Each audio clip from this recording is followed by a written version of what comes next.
Esto es A la Altura del Común, el podcast donde hablamos cómo es. Todos sentimos parecido, pero aprendemos lo que pocos explican. Aquí no complicamos la medicina, la traducimos porque lo que no es fácil también merece ser dicho. Y lo que el cuerpo siente nos pertenece a todos. Vamos a hablar con médicos de hormonas, ansiedad, salud, culpa, trauma, cuerpo, mente. Desde la vida real, desde el carro, desde el trancón, desde la plaza, desde el día a día. No solo desde el consultorio. Soy Mateo. Si hoy algo te incomoda o te hace sentido, este podcast ya hizo su trabajo. Abróchate el cinturón emocional. Empezamos. El día de hoy vamos a hablar de las emociones, del manejo de las emociones.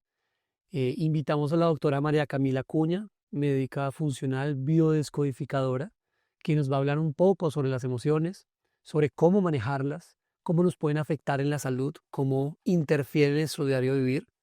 Y hoy, bueno, queremos que ella nos dé un aspecto más médico, evidentemente a la altura del común, que podamos conversar y nos sirva para tratarlas, manejarlas, para descodificarlas, gestionarlas desde un aspecto puramente médico y sobre todo hacia la salud personal de cada uno de nosotros. Doctora María Camila, ¿cómo está? Bienvenida, un gusto. Bienvenidas a este podcast de A la Altura del Común. Bueno, gracias, qué rico estar en esta experiencia de información. Bueno, me encanta. Doctora Camila, una pregunta. ¿Por qué el carro es un lugar donde las emociones se sienten tan crudas? Porque en realidad cuando nosotros vamos manejando mate, el cerebro está en un modo supervivencia, porque estamos en un constante peligro, ¿sí? Y eso es lo que interpreta obviamente nuestro cerebro. Y pone obviamente en alerta ese sistema límbico donde se producen todas las emociones y pues obviamente hay una sobreexaltación a lo que estamos sintiendo por el estado cerebral. Eso es algo más de neurobiología que como decir emocional. Sí, estamos en constante alerta por todo lo que se presenta, el tráfico, el peatón que se atraviesa, la moto, o sea, estamos en un continuo estado de estrés y pues obviamente esto pues nos abruma porque no es como el estado común que un humano se va caminando, ¿sí? Estamos con demasiados estímulos tratando de controlarlo. Y claro, cuando el sistema límbico está como tan exacerbado, pues nuestro lóbulo prefrontal, que es el lóbulo de la razón, de cómo vamos a racionalizar todo esto, está, haz de cuenta, como apagado. Okay. Entonces, por eso es que se sienten como tan crudas, como tan fuertes, como que si sacáramos nuestra peor versión cuando estamos detrás de un volante. Y normalmente ocurre cuando uno va para el trabajo, o sea, uno tiene esa reacción cuando va al trabajo, ¿no? Que, Claro, son cosas más que se suman, ¿no? Porque si vas al trabajo, la responsabilidad, el cumplimiento, tienes que llegar, tú no puedes controlar el tráfico, tú no vas a poder hacer que pase todo más rápido, te sientes estancado, ¿para dónde me muevo? Y si tienes que llegar a un lugar importante y cumplir con una obligación, pues obviamente más tarde, pues el estrés se pone peor y las emociones se revuelcan más. ok. Bueno, doctora, ahora un ejercicio particular. Vamos al trabajo, se atraviesa alguien, no sé, no estoy muy atento, pasa algo. ¿Qué es lo que ocurre en nuestro cuerpo cuando pues, perdemos el equilibrio manejando? ¿Qué es lo que ocurre?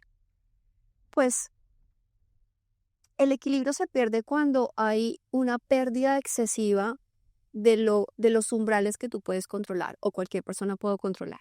Cuando nosotros, digamos que, ¿qué significa un umbral? Algo que yo puedo manejar sin que me detone algo externo o algo superior.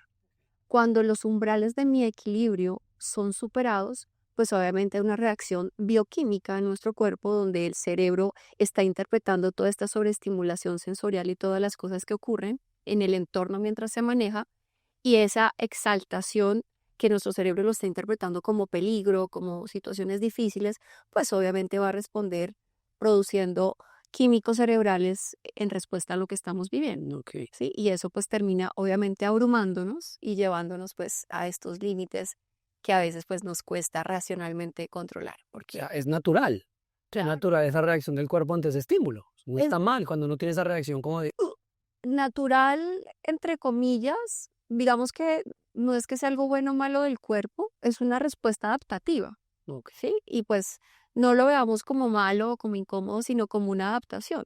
Sin embargo, obviamente hay personas que tienen un proceso adaptativo de reacción muy diferente que otras. O sea, yo creo que si vemos a la Fórmula 1, cómo reaccionan estos hombres, cómo manejan, ¿cierto? Este control que tienen ellos para manejar el que le cierra, el que le haga, versus uno pues manejando en una vía no común, pública, pues si te das cuenta la respuesta de cada persona es completamente diferente también como por su preparación y adaptación mental. Entonces, más que normal, es adaptativo. Ok. Doctor, ahora cuando uno recibe rabia, ¿no? Está uno manejando, se atraviesa algo, estoy pensando en algo y estoy tenso. Esa rabia que estoy sintiendo en el volante, ¿es una rabia distinta o es más bien una emoción que está buscando una salida y aprovecho ese momento para salir? La rabia es una respuesta neurobiológica, Mate, cuando sentimos que el límite está siendo eh, como avanzado, o sea, como que no Superado. superado exactamente. La rabia, fíjate que siempre aparece como esa respuesta. Hay un límite que se sobrepasó y si me sobrepasas mi límite, yo tengo que poner obviamente una barrera frente a ese límite y generalmente es la rabia, ¿ok? ¿Qué es lo que ocurre cuando uno maneja? Es que el carro se vuelve una extensión de sentido territorial, o sea, haz de cuenta que el carro se vuelve como si fuera una parte más mía. O sea, cuando a mí alguien me cierra, cuando a mí alguien me pita feo, cuando a mí, es a mí, ¿sí me entiendes? Porque es que el carro es mi extensión. Fíjate que tú cuando compras tu carro, generalmente personalizas el carro que quieres, el color, ¿y por qué? Porque es que es una extensión tuya. Entonces, cuando estás en la calle y te sientes agredido porque te cerraron, porque no te pusieron la direccional, porque, bueno, tantas cosas que pueden a veces ocurrir, que son cosas que uno no puede controlar, ¿sí? Pero que ocurren, pues te estás sintiendo agredido a ti mismo y estás sintiendo que tienes que poner un límite. Y ese límite a veces está, pues, obviamente en esa rabia. Así que la rabia al volante y la rabia por fuera es igual, porque final de cuentas es que no se está respetando los límites, Ok, ¿de acuerdo? Límites hacia ti, básicamente. ok. Doctora, una pregunta. ¿La reacción que tenemos en el volante cuando suceden estas cosas realmente está hablando de nuestras emociones? O sea, está evocando algo Cuando que, sucede como que, por ejemplo, no sé, voy a suponer algo. Alguien se acaba de atrasar y no puso direccionales y tuve que frenar. O sea, tuve que bajar mi velocidad o estoy en la fila y estamos en una fila larga y llega alguien un poco vivo y se me atraviesa. No hizo la fila y esa reacción, ¿está hablando de mis emociones o en ese sentido, cómo se puede interpretar eso? completamente. Está hablando, es que todo lo que ocurre, Mate, eh, ocurre dentro de nosotros, ¿sí? Todo, la rabia, la tristeza, el miedo, la frustración, todo ocurre dentro de nosotros. Y lo que pasa con el mundo exterior es que el mundo simplemente, haz de cuenta, es el escenario donde nosotros estamos actuando esta vida, este juego que estamos viviendo como vida, y esas experiencias de afuera activan lo que está pasando conmigo. O sea, el que el hombre se haya cerrado, se haya metido, no haya respetado la fila, pues a muchas personas les puede generar una rabia terrible, como que lo que estamos hablando, me pasó mi límite, qué rabia, no me respetas, que yo como que no valgo, todo lo que la gente se puede meter y todo lo que uno ve la gente gritando en los carros, ¿no? Porque Y que no dejan pasar, ¿no? Que aceleran y no te dejan pasar o sea, pueden casi accidentarse porque es que se pegan tanto al otro carrito para no pasar, para no permitir que el otro pase eso. para no permitirlo. Y claro, como estamos con el vidrio y no nos ven la cara, es lo mismo que pasa con las redes sociales. Puedes ofender, humillar y maltratar a la gente y destruirla en las redes sociales, pero como nadie sabe quién eres, lo mismo pasa acá. Es una liberación de me quiero liberar y quiero gritar y todo lo que tengo por dentro, me estoy desahogando con el que me cerró. Y es Pero, su contrario. pero ¿qué pasa si la persona que te cierra, o sea, el que viene y te cierra y al que cerraron, empieza a analizar y qué tal esta persona tenga una urgencia terrible? O sea, porque puede pasar. Lo acaban de llamar del hospital que está su mamá enferma, que su hijo se accidentó en el colegio. O sea, tiene un afán tan grande en llegar que él no está pensando que está quitándole y respetándole a la gente su espacio, sino que tiene que llegar rápido a un lugar. Pero fíjate que la interpretación de esa acción, ¿quién la está dando? Pues el supuestamente afectado. Entonces, fíjate que en realidad nuestras reacciones en el conducir sí habla de lo que realmente está pasando con nosotros. Ok. Yo, a mí me encanta conducir. Yo me demoro prácticamente de mi casa hasta mi consultorio cuando viajo, cuando voy, prácticamente 2 horas. Es mi viaje. Mucho. Mucho, pero yo lo amo. 2 horas de ida y 2 horas de regreso. Mucho. Pero te voy a decir por qué lo amo. Porque es el momento donde yo escucho mis podcasts, escucho cursos, audiolibros, lo que esas 4 horas que uno supuestamente está perdiendo en tráfico, pues yo le saco el provecho. Ok, no estás perdiendo el tiempo. Yo no estoy perdiendo el tiempo. Para mí el tráfico no es una pérdida de tiempo, porque esas 4 horas que estoy gastando en el tráfico son 4 horas que estoy invirtiendo en muchas cosas, que probablemente no lo voy a hacer en mi casa, porque en mi casa ya llego con mi familia y quiero estar con mi esposo y con mi hija. Entonces, al querer estar con ellos, pues no va a ser esto otro. Entonces, fíjate que es desde donde lo vemos, ¿sí? Es desde cómo podemos aprovechar esto que esta realidad no se puede cambiar. El tráfico no se puede cambiar, es nuestra realidad. Entre más nos resistamos al tráfico, a esta realidad que tenemos, pues más vamos a sufrir, más amargados vamos a estar. De acuerdo. Entonces, efectivamente, volviéndote a reafirmar la respuesta, sí habla de nosotros, nuestra respuesta, de nuestras emociones, nuestra respuesta frente al bullying. Qué bueno. Y gracias. Doctora, entonces en ese ejemplo se atraviesa y ocurre eso. ¿Qué pasa primero? ¿Es la emoción o es la reacción física la que gana en ese momento? En ese instante donde se cruza la persona, ¿qué es lo que pasa primero? O sea, cuando yo como que freno y como que me angustié. Sí, se me atravesó la persona. Entonces en el momento yo voy a tener una reacción. ¿Qué pasa primero? ¿Una emoción en mí que me hace reaccionar o una reacción y luego como que caigo en cuenta? En ese momento, pues médicamente, ¿qué ocurre? Neurobiológicamente es algo muy, se podría decir hasta paradójico, ¿no? Lo que pasa es que el cerebro es tan brillante, el cerebro, o sea, tú tienes la capacidad de estar atento a una cosa, pero tu cerebro está modulando 50.000 cosas, ¿cierto? Como ser, solo podemos estar pendientes de una sola cosa, no podemos hacer 2 cosas al mismo tiempo, pero el cerebro sí tiene la capacidad de interpretar todo lo que está ocurriendo y dando respuestas casi inmediatas, porque todos tienen vías diferentes. Ok, entonces, ¿qué pasa cuando tú tienes el susto? Porque la frenada que te toca, la reacción siempre va a ocurrir primero. La respuesta talámica es que el tálamo, o sea, pasa la situación, esa interpretación de la situación llega al tálamo, el tálamo le manda un mensaje a la amígdala y automáticamente, ¡pim!, viene, ¿qué tenemos que hacer? Pues frenar. Okay. Y esa frenada y esa reacción que el cuerpo empieza a sentir, como que la taquicardia, como que la angustia, la sudoración, todo lo que pasó por esta reacción rápida frente al casi accidente, es lo que siempre va a ocurrir. Después, por otra vía, por otra línea, la línea límbica, pues se produce la emoción. Pero son las dos casi como tan instantáneas, Mate, que por eso muchas veces la gente cree que tiene primero la emoción que la reacción. Como que es que yo sentí rabia y la rabia me trajo todo esto. O sentí el miedo de que casi me estrello y por ese miedo me pasó todo esto. Okay. No, primero reacciona el cuerpo porque es la reacción frente a una situación y después viene la emoción.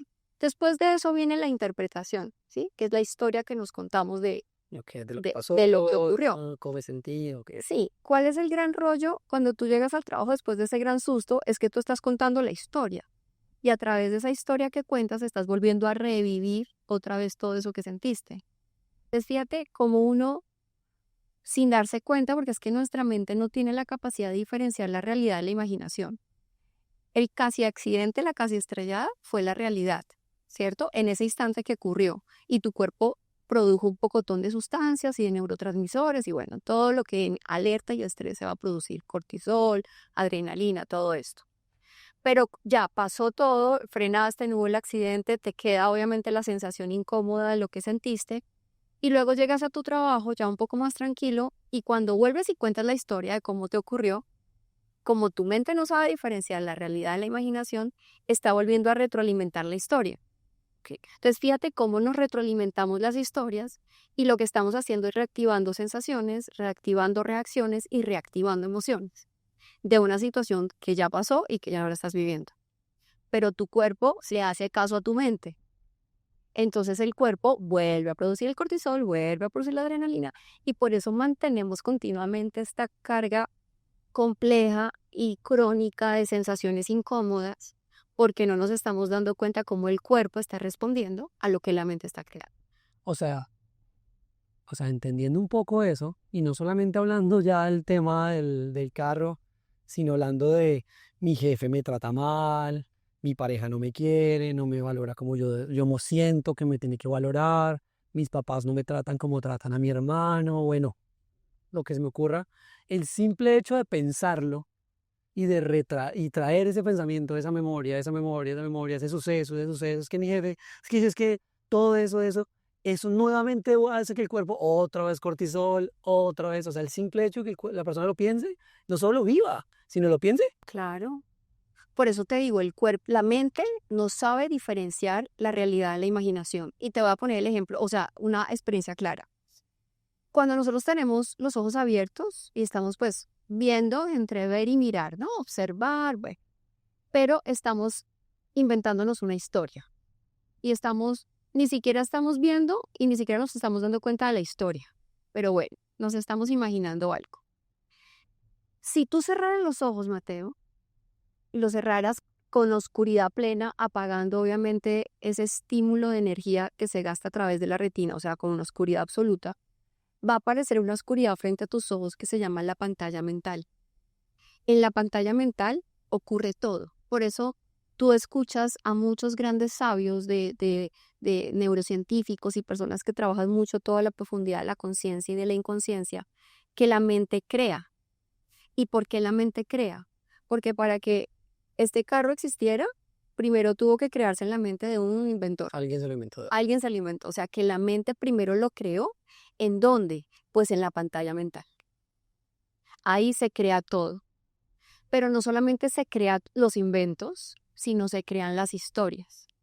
Entonces, si tú tienes una situación porque con tu pareja tienes un conflicto con tu pareja que no te quiere, bueno, toda esta situación que cada persona puede vivir, y si tú estás en ese continuo rumiación de esa idea y de esta cosa, y entonces porque le vi unos chats, y entonces porque escuché tal cosa, o sea, como que vuelves otra vez a retroalimentar la historia, pues nuevamente, como te dije, se está creando en esa pantalla mental. Y esa pantalla mental es la que te estoy diciendo que no sabe diferenciar el cuerpo si es real o no. El cuerpo responde bioquímica y biológicamente a lo que la pantalla mental está creando, o sea, la historia que te estás contando. Por eso, una cosa tan bonita y tan importante en el trabajo personal, creo yo que es lo más poderoso, es tener cuidado con la contaminación del pensamiento. Uno se tiene que estar escuchando y observando continuamente. Eso es lo que cuando se habla del observador. El observador es me tengo que estar autogestionando y autogobernando continuamente. Porque si no me doy cuenta de lo que estoy pensando, pues por eso le dicen la loca de la casa, hace lo que se le da la gana. Y esa loca, pues efectivamente sigue actuando. Y su actuar va a tener un resultado.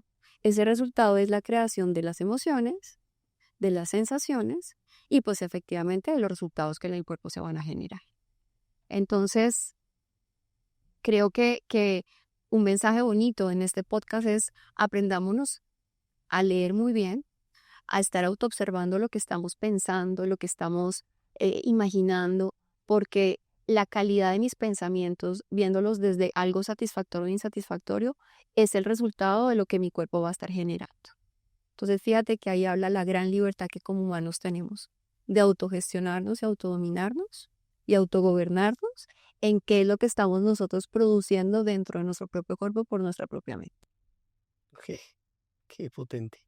Doctora, y en este ejemplo que ha sido como tan relevante de la reacción al volante, que vuelvo y digo, y a todos los que nos escuchan, esto ocurre literalmente en cualquier suceso, me surge una pregunta y es, ¿por qué ante el mismo suceso existe una persona que reacciona súper efusiva, súper molesta, la rabia, y otra persona que tiene otra reacción, incluso hasta nula? O sea, hablamos del cabo que se atraviesa, se va a atravesar, y lo cuento por experiencia propia de mi papá, que él ve que alguien se va a atravesar y él inmediatamente dice, frene, digo, déjelo pasar.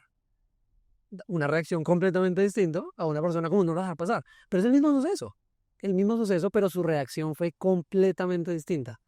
¿Qué habla de eso? Como una persona es más autocontrol, es más experiencia, es más conocimiento o no sé. Ok, a esos dos ejemplos que pusiste, como que el que explota versus el que sabe gestionarse, habría un punto intermedio que deberíamos agregar, que es el que no hace nada. O sea, como el que se queda callado y se da traga. Okay. ¿Sí?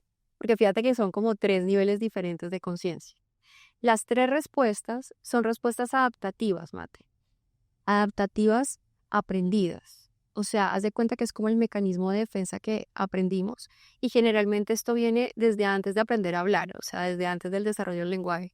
Esto lo aprendimos desde que somos chiquitos. ¿Y cómo lo aprendimos?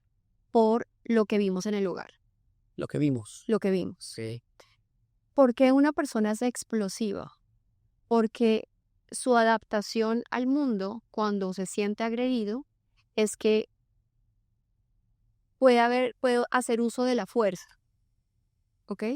Porque en ese hogar estaba permitido el uso de la fuerza, ya sea el uso de la fuerza como voz elevada o agresión, y esa fue la forma que aprendió. Tengo que poner un límite con la agresión. Sería la persona que explota. La persona que se queda callada es la persona que, como adaptación de supervivencia, cuando estaba frente a algún peligro, aprendió que tenía que quedarse callado porque eso evitaba que se dañaran los vínculos. ¿Sí? Es como al niño que le dicen que no puede explotar porque, de chiquito porque eso es malo. Ya, sí, porque un hombre no llora. O por ejemplo, en el caso de la tristeza, un hombre no llora. ¿Sí? Entonces, fíjate cómo estas frases, que pues si bien no es que sean buenas o malas, fueron frases que escuchamos todos en nuestra infancia, si bien hoy las catalogamos como grandes errores, ¿sí? Eh, Quienes nos las dijeron no eran conscientes del error, Es lo que soy. simplemente repitieron lo que escucharon, pero ya cuando nosotros, entonces, ¿qué pasa en el de que calla? Pues entendió que no podía expresarse porque podía de pronto ser castigado y quedarse calladito, pues va a proteger el vínculo. Versus la persona ya racional, como nuestro padre, que efectivamente tenemos un papá de un nivel de conciencia súper elevado, que para él no hay una discusión interna ni una confusión interna de luchemos por el puesto sino que él simplemente es un hombre tan sabio que dice cede y deje que pase, pero no porque sea sumiso, sino porque su sabiduría le permite entender que el otro va en un estado que nadie puede saber por qué se encuentra de esa manera, ¿sí? Entonces fíjate que son tres formas adaptativas completamente diferentes. La de nuestro padre ya es una adaptación un poco más madura, más sensata, más de sus experiencias de vida. El otro es porque la agresión es permitida, el otro es porque el silencio protege un vínculo. Ok. Ok, doctora, todo esto ha sido, no, pues realmente a mi modo de ver muy, muy diferente a lo que uno normalmente escucha. Ok. Y lo que uno debería escuchar ante el manejo de sus emociones.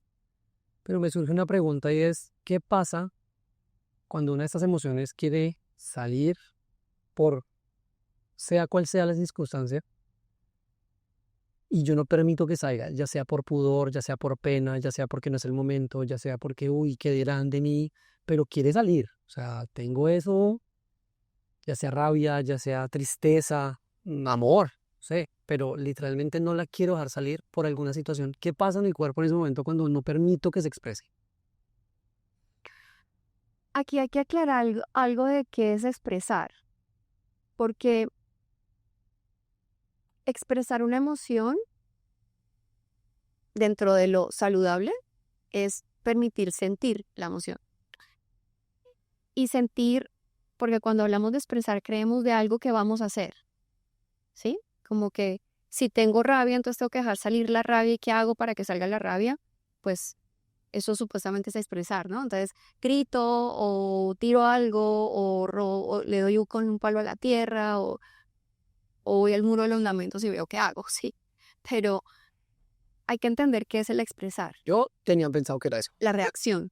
la reacción. Exacto. Entonces fíjate que la reacción es algo muy interesante porque la reacción está asociado muy fuertemente a tu nivel de conciencia. Tú puedes, Mateo, sentir todo lo que tú quieras, ¿cierto? Porque tú no puedes evitar sentir. O sea, esto es algo muy importante porque a veces a mi consulta llega gente como a decirme, enséñame a no sentir rabia. Y yo, eso es imposible. Vas a sentir rabia, porque es que la rabia es una reacción biológica. Una reacción biológica a donde, como lo acabo de explicar, me, me pasaron mi límite. Y entonces, ¿cómo haces tú para controlar que nadie te pase el límite? Pues es que es muy complicado, ¿cierto? O sea, tienes que vivir allá en el Tíbet con todos estos maestros tibetanos, donde ellos tienen un súper concepto y muy estructurado el respeto para que tú no sientas eso. Pero pues vivimos en la vida real. Entonces, En realidad, no sentir no es posible, porque como humanos sentimos. ¿Listo? Entonces, la idea es que yo tenga una reacción, como hablamos, primero reacción, la emoción a algo que pase, lo estoy sintiendo y expresarlo es sentirlo. Siento que tengo la rabia o que tengo miedo, que tengo tristeza. ¿Cómo sé que lo siento? Porque mi cuerpo me lo está contando con los síntomas. Hay mucha gente que puede decir, ¿será que esto es rabia o será que es frustración? En realidad, ¿para qué ponerle el apellido? Porque pues finalmente no importa si es rabia o frustración, algo está sintiendo. Más bien hay que ver qué es lo que está sintiendo y enfocarse corporalmente en lo que está sintiendo. Lo otro, cuando hablamos de esa expresión que tú decías, es cómo la muestro y cómo la saco, ahí es donde viene tu conciencia. Porque vuelvo y te digo, tú no puedes evitar sentir, pero tú sí tienes todo el control de cómo vas a responder a lo que estás sintiendo. Y yo siempre la primera pregunta que me hago en este trabajo de autocontrol, que eso es lo más importante que debemos realizar, nuestro autocontrol y autogobierno, es esta respuesta que voy a realizar, tengo que tener tanto cuidado donde no me va a hacer daño yo ni le va a hacer daño a otro. Entonces fíjate que ahí necesitas tu prefrontal muy activo, tu razón muy activa, porque es que uno en un momento de emoción, uno responde en piloto automático y se lleva por delante a cualquiera. Y después de que tú haces y te toca asumir el resultado de lo que hiciste, es que vienes a decir, uff, la embarré. La embarré, de acuerdo. Pero ¿qué nos ganó ahí? Nos ganó lo primitivo. Como emociones somos demasiado primitivos. Y llegaremos a un nivel de conciencia tan profundo donde esto primitivo ya no va a tener sentido. Ya viene más la razón, como la de nuestro papá, por ejemplo. Él no es un hombre primitivo. Fíjate que nuestro papá no es un hombre emocional. Todo lo contrario, es tan neutro que a veces uno dice, es como si no sintiera. No, pues es que él ya superó las emociones, ya está en un nivel de conciencia más racional donde él todo lo ve con la razón. Y allá llegaremos todos en algún momento. Pero ojo con el concepto de confundir de que tengo que expresar lo que siento y entonces tengo que decir lo que siento y tengo que ser tan honesto y tan franco y decirle en la cara a la gente. Mm, Ahí no se está gestionando muy bien las Yo cosas. escucho mucho de eso, ¿no? Yo soy muy honesto.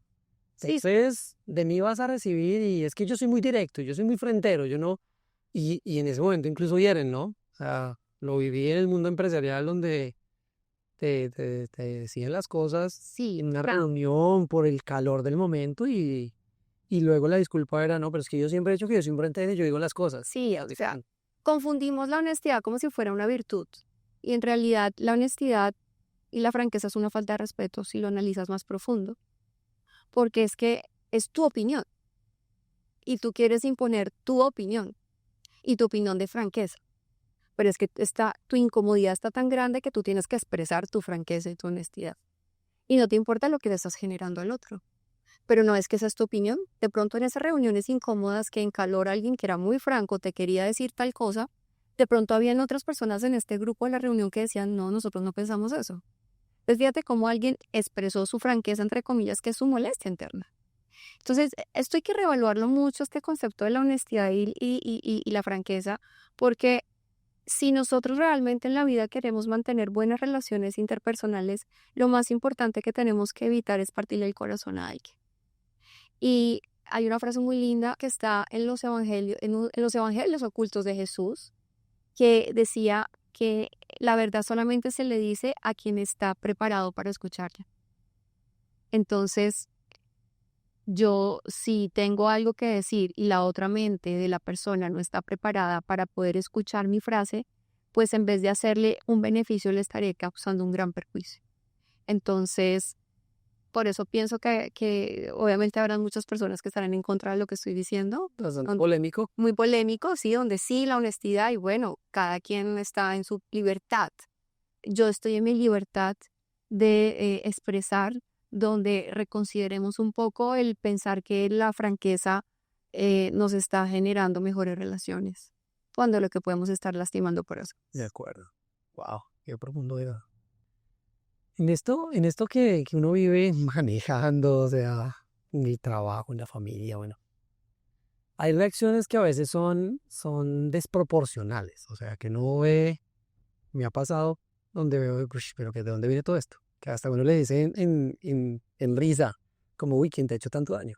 Como en esa como forma de responder, pero uno cómo logra identificar o realmente no lo digo para yo poderlo identificar cuando alguien me hable, sino uno como persona, cómo lo identificar en sí mismo cuando esa emoción es realmente el pasado, o sea, está manifestando algo del pasado, o evidentemente es el momento. O sea, cómo uno logra evidenciar eso para saber, hombre, esto hay que tratarlo, porque esto no fue este momento. Esto como que al parecer está mostrando algo más que simplemente el suceso de lo que acaba de ocurrir.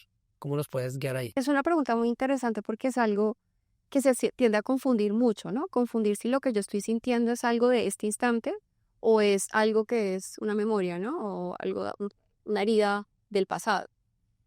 Y hay unos puntos muy claves donde uno puede identificarlo, pero aquí vuelve nuevamente la atención plena de aprenderme a leer, porque si no me leo, pues mate, voy a seguir teniendo dificultad en darme cuenta si algo es de esta realidad o de mi pasado.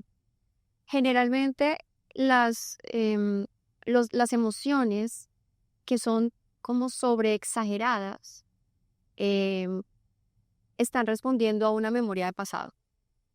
Sí, como que por ejemplo, tú te cierra alguien y entonces tú esta emoción de que te cerró alguien y esta angustia, pues es una cuestión del momento, ¿no? Porque realmente ocurrió algo ahí y te hizo sentir algo, No hay momento. sí, la respuesta a la reacción y tu freno y todo, y bueno, qué susto porque casi me estrello, casi ocurre algo. Pero si ya vuelve y te cierra una persona y ya la ira es grande, como que le pegas al timón, como que empiezas a gritar, como que uno dice, wow, estás muy exaltado. Entonces uno dice, sí, está bien, la persona te cerró, pero esta persona, Tampoco. pero es que fue como si le hubiera dolido el alma. ¿Sí me entiendes? Como si le hubieran tocado ese puntico que te tocan y el botoncito que te explota, te hace explotar. Generalmente estas son respuestas de emociones del pasado. Se das de cuenta que como que en la mente inconsciente, que aunque nos acordemos o no, todo se guarda en nuestra mente inconsciente, hay una suma de muchas cositas. Y entonces haz de cuenta que esa cerrada fue como la gota que rebosó la copa, la cerecita del pastel que lo llevó a que la persona pegara esa explosión tan grande. Y ahí es cuando podemos, no es una ley de oro, ojo, esto no son leyes de oro, pero es algo que nos puede llevar un poco como la orientación. Una sobreexaltación frente a una situación emocional. Es la una. Otra muy importante es el diálogo interno que nos decimos. Cuando, por ejemplo, una persona vive una situación emocional fuerte y tiene unas frases que son inconscientes en expresarlas de ese diálogo interno, también pueden responder, nuevamente vuelvo y te digo, no es ley de oro, pero pueden responder a algo del pasado, como cuando la gente dice, siempre me pasa lo mismo, es que siempre esto es conmigo, es que nunca me ven, es que siempre me pasan por delante, es que a mí siempre me cierran, es que nunca me escuchan, es que soy invisible siempre. Son como estas palabras como tan totalitaristas, son muy asociadas a estas experiencias como más de pasado, como más de emociones, de memorias de pasado. Entonces, básicamente son como estas dos que sean como muy prácticas para que las identifiquemos, una sobreexaltación y este tipo de diálogo interno. Esto me hace pensar que son más cosas del pasado que de una situación real y presente que se me detonó. Y fíjate que esas emociones pasan rápido, ¿no? O sea, sí, se molesta uno porque te cerraron, pero pues ya, sigues en tu vida y listo, ¿ok? Ok, qué bien. Doctora, y bueno, hablando ya de esas emociones explosivas, de momento, que hablan del pasado, de pronto no, se escucha mucho lo que es descodificarla. Pues hay que descodificar la emoción y, y suena como un ritual, como hay que hacerlo, es lo que te hace falta. Pero es un poco ambiguo cuando la persona le dice, venga, hay que descodificar la emoción. Cuando dice eso, ¿a qué se refiere? Cuando se menciona descodifiquemos esta emoción. Bueno, cuando tú vives una situación compleja, Mateo, o sea, una situación que te cogió a quemarropa, que no te la esperabas, una situación muy fuerte, esa emoción, que es lo que se conoce como el bioshock, genera un impacto en tu cerebro, primero en tu psique, ¿cierto? Después en tu cerebro, y después de tu cerebro va el órgano o el grupo celular que es gobernado por esa zona del cerebro donde impactó ese bioshock. En ese momento del bioshock se crea una reacción en cadena de emociones, de sensaciones, que se terminan, haz de cuenta, como encapsulando, que se llaman las codificaciones. Se codifica una situación que viví muy dura acompañado de una emoción que sentí en este momento, pero tiene una característica que yo no pude expresar en libertad. No fui escuchado en libertad. ¿Qué traduce eso? Tú puedes haber vivido una situación muy dura y hablar conmigo o hablar con tu mejor amigo o hablar con tu pareja y le estás contando lo que tú viviste, pero nadie puede vivir en carne propia lo que tú sentiste. Lo que podemos es escucharte, pero ese sentir de que nadie puede, lo vivo en soledad porque nadie me puede comprender, eso hace que se codifique, se encapsule una información. ¿Ok? ¿Qué pasa con esa codificación? Eso se queda ahí guardado y pasan meses y pasan años y no pasa nada.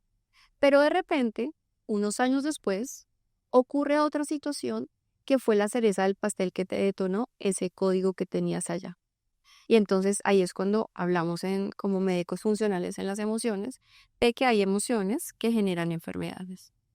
Detonan enfermedades a largo plazo, algo que ocurrió porque estuvo codificado tiempo atrás. Y como yo lo encapsulé y lo viví en soledad, pues en ese instante no ocurrió nada. Cuando generalmente se resuelve la situación difícil, la situación que tuviste conflictiva se resuelve, ahí haz de cuenta que se descodifica la situación, se descapsula y ahí se descodifica la emoción. Esto es algo que yo cuando empecé a estudiar biodescodificación yo decía, wow, qué fantástico, y entonces hay que descodificar a todo el mundo y hay que... Pero cuando me encontré unos años después con la escuela de donde surgió la biodescodificación, que es la escuela de la nueva medicina germánica, que el padre de la nueva medicina germánica, un médico alemán, hablaba de que no se podía descodificar todo porque al descodificarlo, haz de cuenta que la reacción en cadena que suelta esa descodificación puede ser más grave al abrirla y descodificarla que al dejarla guardadita. Okay. O sea, por eso cuando yo me empecé a formar en biodescodificación y yo decía, wow, qué fantástico, pero me acuerdo que nunca en las escuelas nos dicen eso, sino como que trabájenla todo. ¿Descodifique? Descodifique. Pero en esta medicina germánica dicen, ojo, porque es que los infartos vienen después de una descodificación. Wow. Ojo, que es que los derrames y las trombosis vienen después de una descodificación. Entonces empieza ya uno a tener un poquito más de sagacidad por el conocimiento médico de yo no puedo esto porque esto me va a desencadenar esto en cadena. Pues es tan importante que la descodificación sea un médico. Yo no quería decirlo, no quería... Entendiéndote lo que dices. Sí, Si yo no quería sesgar la información de que debe ser exclusivo a médicos, porque obviamente sé que hay muchos profesionales en biodescodificación, bueno, profesionales no, expertos en biodescodificación, que no son médicos, que no son profesionales de la salud y que lo están haciendo. Pero viéndolo desde ese punto médico y de cuáles son las posibles reacciones, más que consecuencia, reacción después de una descodificación ante algo médico, creo que debería tener un poco más de control estas formaciones de biodescodificación hacia el enfoque profesionales en la salud. No lo quería decir, discúlpenme, perdónenme, de verdad, yo sí salió la pregunta. lo respeto mucho, pero fíjense que probablemente no se tenía en el radar estos conceptos de cuáles son las posibles reacciones cuando se corrige un bioshock o cuando se repara un bioshock.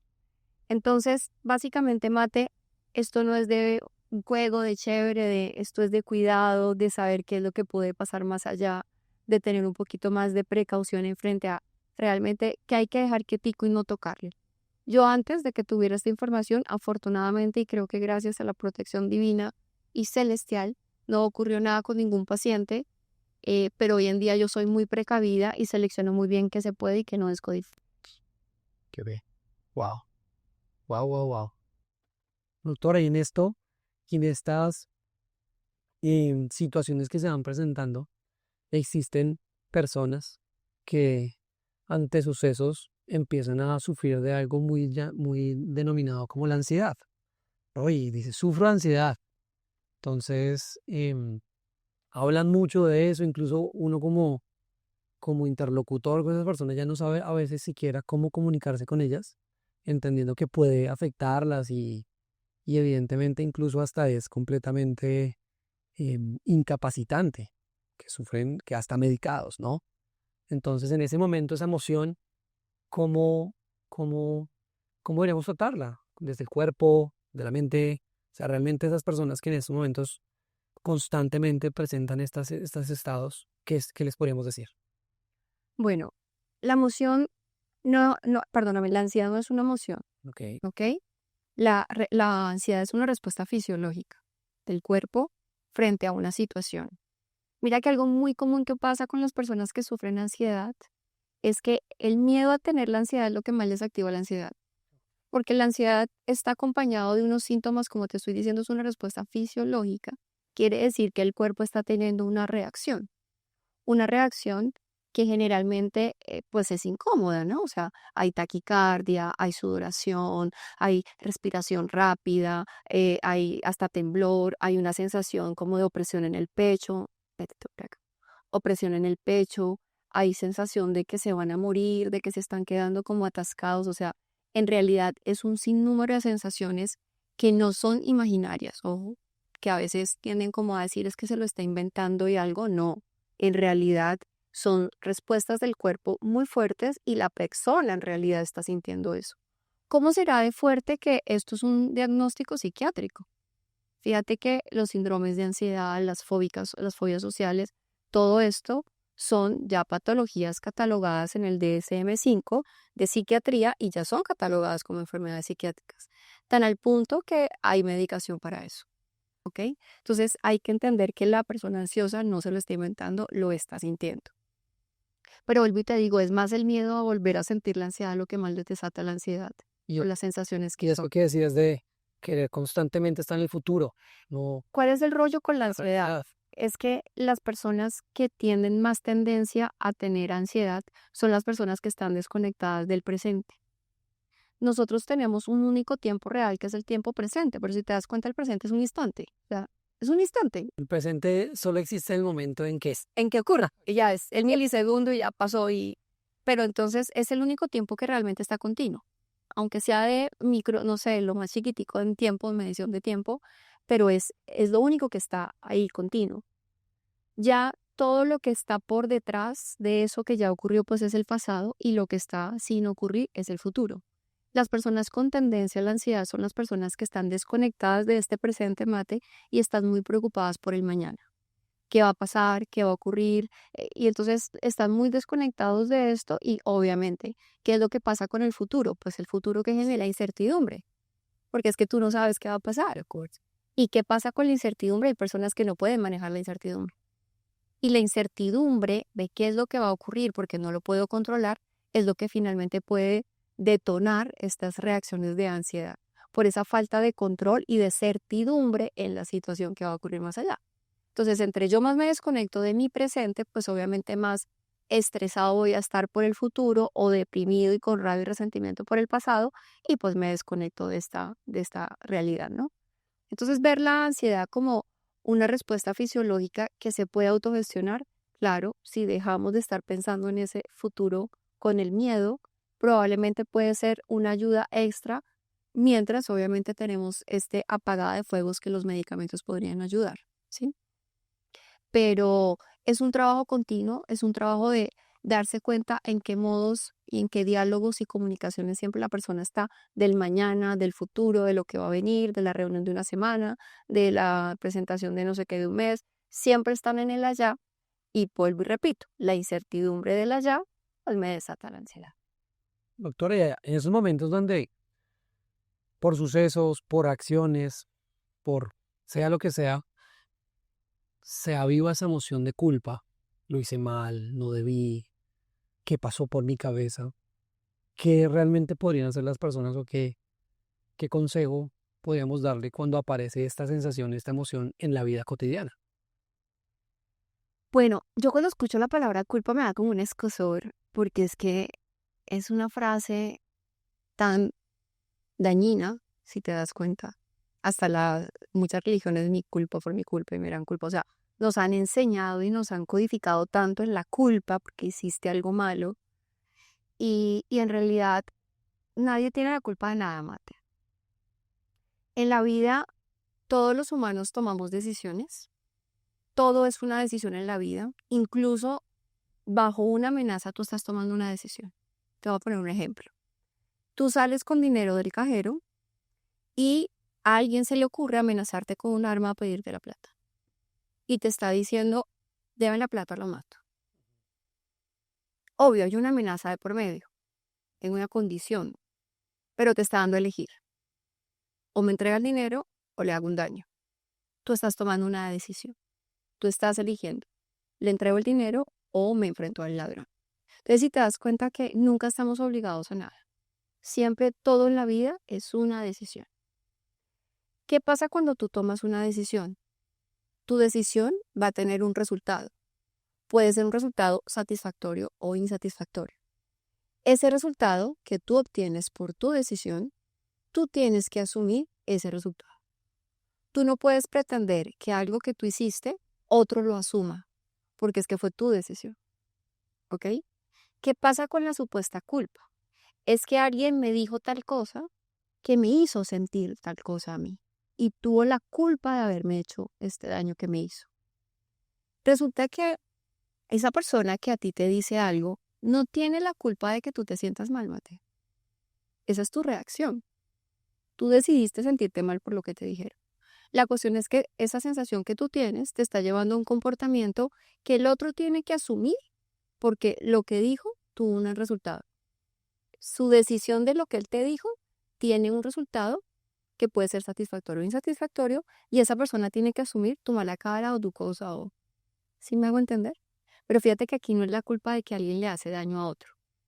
Hay una cosa interesante y es que cuando tú reconoces que de pronto lo que dijiste sin la intención de hacer daño, porque yo nunca pienso que la gente sea mala por naturaleza, dentro de mi mente y dentro de mi experiencia con tantos años, con tantos pacientes que han pasado por mi consultorio, todo lo que la gente me cuenta, en realidad yo encuentro que todo es muy genuino y la gente no hace las cosas mal por naturaleza. Nadie es mala por naturaleza. Todo el mundo cree que lo que está haciendo lo está haciendo bien. Bueno, Incluso el que está haciendo mal. Si tú a un sicario no lo vas a convencer de que él lo está haciendo algo malo porque es que para él es el mejor. Ha matado a muchos y no lo han pescado, o sea que es el súper sicario. O sea que su función está siendo buena. Entonces tú vas a tener una lucha, sí, una lucha de conceptos de valores con una persona que siempre va a pensar que lo que está haciendo está bien. ¿Por qué te quiero decir esto? Porque si nosotros vivimos en este mundo continuo de que estamos culpando al otro o nos estamos sintiendo culpables de las cosas que estamos haciendo, estamos viviendo en una falsa realidad de sufrimiento. Porque si yo creo que lo que yo estoy diciendo le está generando un daño a alguien cuando en realidad yo simplemente expresé algo que tristemente lo que yo dije tuvo una reacción en el otro, pues ahí viene una respuesta incómoda. Cuando tenemos una reacción, un proceso racional más profundo y entendimos que lo que dijimos pudo haber hecho daño al otro sin intención, pues ahí viene algo bonito de la conciencia que se llama la reparación. Yo reparo lo que le generé al otro. Pido excusas, sí, me disculpo de esta situación que generé sin haberlo querido, pero no desde una culpa, de es que yo le hice daño. No, es desde un nivel mucho más profundo que se llama la comprensión. Comprendí que lo que yo dije, pues no fue lo cómodo y lo más adecuado para esa sensato en el persona, momento. para esa persona, no porque no lo fuera, para la persona. Entonces, hay que reevaluar mucho el concepto de la culpa, porque igual, fíjate, como niños también hubo un concepto en cuanto a la culpabilidad si no hacíamos lo que nuestros papás querían que hiciéramos porque éramos los malos hijos. Es que si sacas malas notas, me haces sufrir, es que no me gusta que hagas esto, es que si te comportas de esta manera me haces sufrir, es que cuando nos toca, hacían ir a la mamá al colegio porque el niño se portaba un poco necio en el colegio, entonces es que por tu culpa yo vivo, pues fíjate cómo hay una manipulación también triste, ¿no? Porque así nos forman, de pensar que nos toca limitarnos a ciertas cosas porque si no le estamos haciendo daño a alguien, aunque pues, vuelvo y te lo digo, no hay una intención. Entonces, creo que es un tema muy interesante, muy también de que generaría muchas diferencias de conceptos, pero, pero hay que reevaluarnos estas falsas creencias que hemos tenido de tantos milenios. em, y que no hemos logrado cómo superar y que han pasado tantos años y nos seguimos maltratando con las mismas ideas. Dios mío. Creo que sí, sí. Lo que uno dice, ¿no? A uno lo educan con las herramientas que tiene en ese momento y uno pues como que vive en un constante mundo de personas que no tienen conciencia de esto y, y terminan, porque por ejemplo, ¿no? Uno hace algo y ve que la persona se siente mal por eso y uno mismo se culpa. Pucha, fue porque le dije, porque, y ya empieza uno a pensar, imaginarse y eso es todo terrible. Cuando, mira, wow, sí, sí, Por eso te dije, nadie tiene la culpa de nada. Yo no tengo la culpa de que si yo te digo algo, sacando la honestidad y franqueza que hablamos que es partir del corazón, no. Pero si yo te digo algo como hermana, yo no tengo la culpa de que tú te hayas ofendido y te hayas sentido mal. Porque así como te lo pude haber dicho, se lo dije a otro hermano y al otro hermano no le generó nada. Lo tomó de una manera diferente, de acuerdo, pero tú lo tomaste de una manera diferente. Yo no tengo la culpa de que tú te hayas sentido de esa manera. Eso es tu reacción, de acuerdo. ¿vale? Doctora, y para cerrar este bello encuentro de conversación para todos aquellos que no solo manejan un carro, sino manejan sus emociones, ¿qué consejo les darías en su diario vivir para que correctamente las sepan manejar o sepan reaccionar de manera ideal a eso? Mira, no hay nada más poderoso en la vida que las anclas. Las anclas son las acciones voluntarias, corporales, que nosotros podemos engancharnos para sacarnos de la debacle que nos va a generar una emoción que no tenga control. Por ejemplo, ¿qué sería lo más cómodo? Primero, entender que cuando nos montamos a un carro, como lo dije, el carro se vuelve una extensión de nosotros, o sea, que hace parte de nosotros, ¿listo? Y entender que, pues, pueden haber ciertas amenazas, pero cuando somos conscientes que vamos en una máquina simplemente que nos va a transportar, soltamos como esa codependencia de que es mi extensión, ¿listo? Entonces ahí es cuando la persona que la estrellan no se le acabó la vida porque le destruyeron el carro. Por eso hay gente que se afecta tanto cuando le rayan el carro, porque como es su extensión, entonces hay un sufrimiento de que me hicieron daño en algo mío, que es mi carro. Segundo, entender que cuando nosotros nos montamos en un carro, hay muchos factores en el entorno que no vamos a poder controlar. No podemos controlar el tráfico, no podemos controlar al peatón, al de la moto. Son cosas que nosotros tenemos que entender que entre más resistencia le pongamos a lo que no podemos cambiar, pues más sufrimiento nos va a generar. Y ese sufrimiento nos genera frustración, nos genera rabia, nos genera molestia, bueno, todas estas cosas incómodas, entendiendo que uno pues actúa en lo que puede cambiar, en lo que no, pues no gastemos tiempo en tratar de arreglar el tráfico de Colombia, de Bogotá, cuando cada día se compran más carros, donde cada día también nosotros participamos en empeorar el tráfico, ¿no? Entender que cuando entras en el tráfico vas a estar bajo cierta cantidad de estímulos que mientras los hagas de forma consciente, menos daños te van a generar. Como les dije, una forma muy interesante de tratar de apagar un poco los estímulos y que pues tratar de proteger un poco nuestro sistema nervioso es quizás escuchar en el carro algo interesante, ya sea un curso, ya sea un libro, ya sea una música. Es que así, lo mismo que escuchas en el radio va a ser tu estado, ¿no? Si tú pones de pronto una música un poco más de cámara, no sé, una música especial binaural que te ayude a esos momentos de tráfico, te van a ayudar a que estés más tranquilo versus si pones no sé, Rack. un rock, una cosa así fuerte, pues así vas a estar también emotivo, aunque hay gente que se tranquiliza con esa música, ¿no? Todos somos muy diferentes. Pero tratar de que el entorno de tu carro, la limpieza, el aroma, los sonidos, puedan ser como algo que te ayuden un poquito a manejar eso difícil que va a ser salir a esa selva de asfalto que es la carretera, podría ser de ayuda. Pero lo más poderoso es el ancla corporal. Cuando estén molestos, una forma de desconectar la emoción es que el cuerpo se vuelva más consciente. Y el ancla más interesante que podemos hacer en el carro es apretar el volante. Como que, o sea, Para ser consciente del cuerpo, como que si yo desconecto, lo que pasa es que la emoción, haz de cuenta que la emoción como que sube, ya cuando llegó acá ya se volvió una bomba atómica, ¿sí? Y entonces ya uno explota de muchas formas. Pero cuando nosotros sentimos la emoción y alcanzamos a reaccionar, haz de cuenta que al coger el volante y apretarlo duro, volvimos conscientes de lo que estaba pasando de forma corporal y haz de cuenta que la emoción como que Ok, pierde poder. qué bien. No dejemos que suba, no dejemos que avance, autogestionémosla. Entonces las anclas son muy buenas. Eso en el caso del carro, ¿no?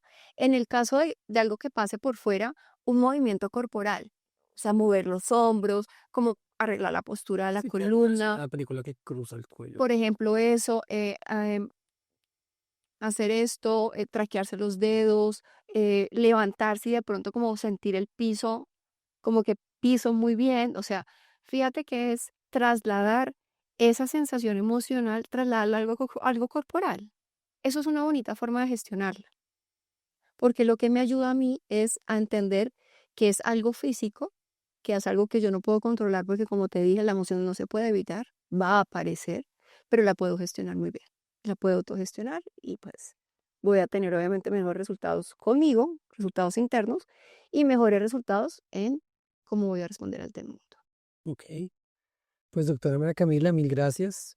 Hemos llegado al fin de este espacio de conversación, de este podcast de cómo manejar las emociones, cómo manejo mis emociones. Nuevamente, no solamente al volante, esto es en la vida, en el trabajo, en las relaciones, en la familia, con los amigos. Mil gracias.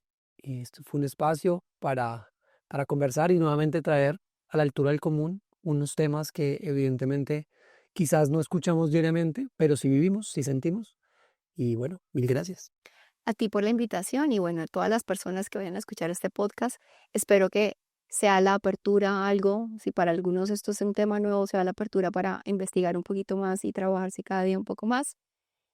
Para los que obviamente se generaron temas de una posible discusión, bienvenidos. Hablar es bonito desde el respeto. Y bueno, muchas gracias Mate por tu invitación. Me encantó haber estado aquí en esta conducción que fue tranquila. Y pues bueno, en una próxima nos veremos. Para todos los que quisieran saber, hombre, yo quiero saber un poco más de la doctora María Camila, quiero conversar un poco más con ella. Ella es médico, como dijimos al principio, médico en unidad biodescodificadora. Van a conocer, vamos a colocar sus credenciales para que puedan contactarla y pues conversar un poco más profesional y más uno a uno con ella. Mil gracias, que estén muy bien. Chao.